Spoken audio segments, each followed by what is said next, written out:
Well, welcome back to Vintage Farmhouse Antiques and our YouTube channel demonstrating china that's being listed to give you a feel for the quality and condition of the pieces rather than just a straight graphic. And this is the last piece in the series of Duchess Pheasant that we're currently listing this week.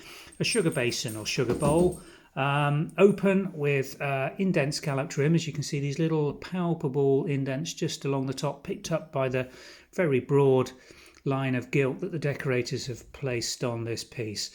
That's been picked up again on the pedestal foot. You can see that line along the top of that. Cock pheasant in flight on the front panel.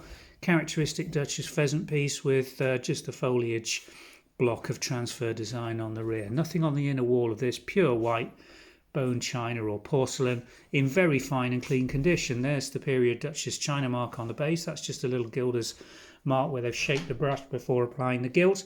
No condition warnings on this one at all. It's really nice and bright and clean.